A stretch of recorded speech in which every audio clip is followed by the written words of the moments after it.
My name is Ava. Right now, I'm back in my hometown to have my baby. My husband, Jeffrey, is waiting for us at our new big apartment that we moved into for our baby. I gave birth to our much-anticipated child in my hometown, supported by my parents who were very excited to become grandparents. We named him Thomas. He's a boy. When I told Jeffrey that Thomas was born, he texted back, "Congrats on the baby. Why don't you take it easy for a bit?" His message seemed a bit short to me. I thought he would be more excited since it's his son too. Jeffrey didn't even ask for a picture of Thomas and quickly ended the conversation. I figured he must be busy with work and didn't ask him anything else. A few weeks after giving birth, I decided to return to the apartment where Jeffrey was waiting. I didn't want to take public transportation, so my dad agreed to drive me. I was excited to finally show Thomas to Jeffrey. Holding Thomas and with my dad carrying the luggage, we headed to our apartment where Jeffrey was supposed to be waiting for us. Today is Sunday, so Jeffrey should be home. He's the type to stay indoors unless he has something specific to do. As I unlocked the front door, I heard quick footsteps inside. I knew right away those weren't Jeffrey's. He doesn't usually move so fast. To my surprise, my mother-in-law rushed out from the living room. I don't get along well with my mother-in-law. She often makes passive-aggressive comments when she sees me. When I visit the in-laws with Jeffrey, and he and my father-in-law aren't around, she often says things like, "Still working full-time even though you're a wife? No one thinks a working wife is attractive. You should quit your job soon," without even knowing about my job. She also says, "Your chores are neglected because you're working. Aren't you making Jeffrey help with chores too?" A wife should help her husband with everything, from changing his clothes to other tasks, making unrealistic demands. One day, Jeffrey overheard one of her remarks, but he only said, "Both of you get along, please." He seemed to think my mother-in-law and I were having a mutual argument, not realizing I was being unfairly criticized. Jeffrey knows I'm not comfortable around his mother. I'm sure she knows I don't like her either. That's probably why she chose to be here when I returned from my hometown after childbirth. As proof, my father-in-law isn't here. He's always been considerate, saying, "Ava must be tired of seeing her in-laws all the time. We'll keep our visits to a minimum." If he were here, he would probably just look at his grandchild and then leave. However, without my father-in-law, who usually keeps my mother-in-law in check, the situation was different. My mother-in-law immediately started comparing me to my newborn, Thomas, in my arms and sneered, "I thought I'd never see a grandchild while I'm still alive, since you've been working all this time. I wonder when you had time to have a child with another man." I was taken aback. Her first words were so harsh. My dad, who was carrying the bags, wasn't at the front door yet, so to my mother-in-law, it probably looked like I had returned alone. She thought we were alone and started venting. "Mil, why would you say such a thing? This child is genuinely mine and Jeffrey's." "Oh really? Jeffrey actually had a child with you? You're not very good-looking, to say the least. You're stubborn about not becoming a housewife, even though you're married. I find it hard to believe that Jeffrey would have a child with someone as unattractive as you," she said. "Why don't you ask Jeffrey directly then? I think he'd tell you the truth." "Well, I'm asking you. Whose child is this?" I sighed. I didn't know how to talk to this clueless woman. If this continues, she might even start speaking badly about my newborn. I decided to get her to leave quickly. Mil, I'm tired from giving birth. If you want to see your grandchild, could you please come another day, preferably with my father-in-law?" "Huh, what are you talking about? My home is here." I frowned, puzzled by my Mil's statement, but she looked confident. "I'll be living in this high-rise apartment, so there's no use trying to kick me out. In fact, I'm the owner now. If you go against me, you'll be the ones who get kicked out." I sighed again. Her reasoning was so confusing that I started to question if she was actually wiser than me, despite being older. "This apartment is where Jeffrey and I originally lived. You're not paying any rent, so you can't claim to be the owner." Yet my mother-in-law remained confidently unapologetic. "The owner of this apartment is Jeffrey. He's the one who allowed me to stay here in this high-rise. He essentially transferred authority over this place to me." "Do you really think that argument holds water? The main support of this household is Jeffrey. Therefore, as Jeffrey's mother, I hold even greater authority here.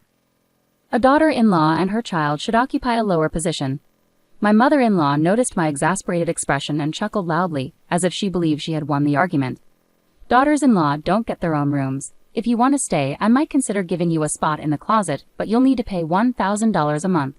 "In that case, I'm leaving," I declared, turning to my father who was with me. "Dad, can I come back to our family home?" My father, who had heard all of my mother-in-law's cutting remarks, nodded decisively. My mother-in-law seemed completely oblivious to anyone else's presence, looking as startled as if she had been hit with a BB gun. But even with my father there, her determination showed no signs of faltering. "Going back to your parents is such a shameful thing. This is why incompetent daughters-in-law are no good. Get out of my sight with that child. I don't even know whose baby it is. My father responded calmly to my mother-in-law, who was laughing loudly, saying, I'll be informing your husband about this. With that, he took our things and headed back to the parking lot. My mother-in-law, seeming not to fully understand the situation, yelled after us from the doorway, laughing scornfully. What's telling my husband going to do? He'd never sympathize with a failed family like yours. He'll probably tell you to never come near our house again. Did you know my husband is a CEO? Why would he bother with a family when we don't even know what kind of job you have? We live in completely different worlds. If you understand, then just leave. Her laughter followed us all the way to the parking lot, showing little concern for the neighbors. My father and I sighed as we got into the car. I knew you weren't getting along with your NIL, but I had no idea she was that awful, my father said. Right? She acts so nice in front of Jeffrey and my father-in-law. I thought no one would believe me. I've only told Mom and Dad, but she's even worse than I described, isn't she? Yes, indeed. My father drove us back to our family home. During the drive, I called my mom. She was worried and urged me to be cautious and return safely. Didn't seem like Jeffrey was around, but do you think he agrees with my NIL's behavior? My dad asked. I shook my head, indicating I didn't know. I planned to contact Jeffrey soon, but before I could, Jeffrey called me. As soon as I answered, Jeffrey sounded frantic. I heard you came back for a bit. Where did you go? I'm going back to my parents' home. What? Jeffrey, earlier it seemed like you weren't at our apartment. Where were you? I went shopping because my mom asked me to. She wanted me to buy lobster for a fancy dinner tonight. I thought I sent you a message before I left, mentioning what time I'd be at the apartment today. I thought you read it. Why did you prioritize shopping over being here? It was my mom's request. You could have at least told me you were going shopping, couldn't you? Why didn't you contact me until now? Jeffrey was at a loss for words hearing my questions. This is typical of him. He avoids getting involved in conflicts so he doesn't take anyone's side, not mine or my mother-in-law's. Maybe this time he listened to my mother-in-law who was nearby and assumed things would be fine with me. But I'm not someone who stays quiet after being treated like this. I sighed heavily. Hey, do you know what your mother said to me? Huh? You told her to leave, right? She came over to help with household chores while you were away. It was your mother who told me to get out. Specifically, she said our son isn't yours, Jeffrey, and that there's no place here for a daughter-in-law. So she'd rent out a closet for $100 a month. She said a lot of hurtful things. Come on, adults wouldn't say such terrible things. You must be exaggerating, right? My dad was there too, so he heard your mother's awful remarks. I was right there listening. With 2 witnesses, do you still believe what your mother says? It's not like that. Then what is it? Are you going to support me and ask your mother to leave our apartment? Are you going to make her leave? At my firm tone, Jeffrey fell silent. He didn't deny what I said, but he also didn't seem willing to ask his mother to leave. Even though our child's paternity was questioned, Jeffrey didn't seem to fully understand the gravity of the situation. I was stunned by his lack of awareness. I see. I'll leave then, and both you and your mother should leave too. I'll start the process to end the lease immediately. What? Jeffrey exclaimed in shock from the other end of the phone. Did you forget that the apartment is in my name? And haven't you told your mother that I earn more than you? She keeps pressuring me to quit working and be a housewife. I've had enough. How long will you let your wife endure such verbal abuse? Wait, please wait. We finally got this high-rise apartment. Don't just end the lease like that. It's a waste. A waste? Is that all you can say? Do you think you can keep living there after evicting the landlord, which is me? I didn't evict you.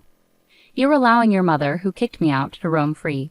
Essentially, you're letting her drive me and our child away. I'm not generous enough to rent out my place to strangers. I ended the call, disgusted by Jeffrey's indecisiveness and his failure to protect his family. If in the future my mother-in-law says something hurtful about our child, Thomas, I bet Jeffrey would just brush it off with a casual calm down. I can't accept a man who would let his child be hurt like that. My job is flexible. I can work from anywhere with my computer, and my income is stable. I can take care of Thomas by myself. Actually, I don't need Jeffrey, especially if it means dealing with his irritating mother because of him. He doesn't strive for a promotion or further qualifications. He just relies on my earnings. My dad dropped me off at my parents' place and mentioned he had somewhere to go, likely to see Jeffrey's dad. My mother-in-law seems unaware of the mistake she made. She didn't even know that my father is also a business tycoon, as he and Jeffrey's dad are close through their roles as CEOs. They introduced their children to each other, resulting in Jeffrey and I getting married. It seems my mother-in-law either didn't care or wasn't informed, as she acted like she had no idea my dad was a CEO too. Her actions belittled both me and my dad, and my dad reported it to Jeffrey's dad. Jeffrey's dad, unlike my mother-in-law, is sensible and decisive. He rightly scolded her for her behavior, as my dad told me later. Upon hearing this, Jeffrey's dad immediately summoned my mother-in-law and Jeffrey. He had her repeat the hurtful remarks she made about me and gave her a piece of his mind. Jeffrey tried to argue he wasn't present, but he was reprimanded for his initial attitude. The next day, my father-in-law came to my family's home with a box of candies as an apology. However, I couldn't bring myself to forgive them, so I declined the candies and asked them to leave. During this time, I terminated the lease of our apartment. Jeffrey and my mother-in-law needed to move out by the end of the month, so they went back to their family home. They kept apologizing, but I pointed out, "You're only apologizing now that you realize the consequences for yourselves," and sent them away. Meanwhile, my father-in-law remarked, "Your abusive language towards the daughter of another company's president may have cost us a big deal. I don't want a wife who lacks common sense like you," hinting at possibly serving her divorce papers. Jeffrey, who worked at his father's company, was warned, "We can't keep someone without ambition here. If you don't show improvement in 3 months, you'll either be demoted or transferred to a different position." Consequently, he's now focused on studying hard to obtain a certification. However, starting from scratch is challenging for Jeffrey, who had relied on my earnings. I receive regular updates from my father-in-law about their situation. My mother-in-law continues to plead with him not to divorce her, showing no effort to find a job and hasn't even unpacked her belongings from the apartment. Jeffrey, struggling with his studies, is now seeking help from colleagues who already have certifications, despite feeling overwhelmed. "I'm now considering giving you divorce papers and I've already filled out my section." When I called Jeffrey, he picked up after 3 rings. "Hello, Ava. Are you coming back?" "Why would you say that? You need to leave by the end of the month, remember? There's no coming back from this." "Did you really terminate the apartment lease?" "I was the one who was told to leave, remember?" "I'm so sorry. Please, let's live together again." "But don't you have that 3-month deadline? Either you'll be demoted or you'll have to change jobs. I can't keep supporting you. I can't see a future living with you anymore. I'll leave the divorce papers with your dad. Fill out your part." "Why divorce? I didn't ask you to leave." I sighed deeply. "It's true that you didn't kick me out of the apartment, it was your mother. But I'm upset that you didn't stand up for me against her. More importantly, the reason I can't see a future with you anymore is because you never once asked about our child. You didn't seem concerned about what our child looks like or how it felt to be told he might not be yours. When I told you about the birth, you didn't show any interest in our child. I don't feel any sense of responsibility from you as a father. That's why I can't imagine raising a child together with you." "What? Can't we ever reconcile?" I hung up immediately at his words. I don't want a father for our child who shows no interest in him. As planned, I gave the divorce papers to my father-in-law. After Jeffrey completed his part, the papers were returned to me and I promptly submitted them to the city hall. In the end, my mother-in-law got a divorce, and Jeffrey seemed to have been relocated to a place similar to Nebraska, moving from one relative's house to another. Currently, with the support of my parents and others, I'm giving all my love and attention to Thomas.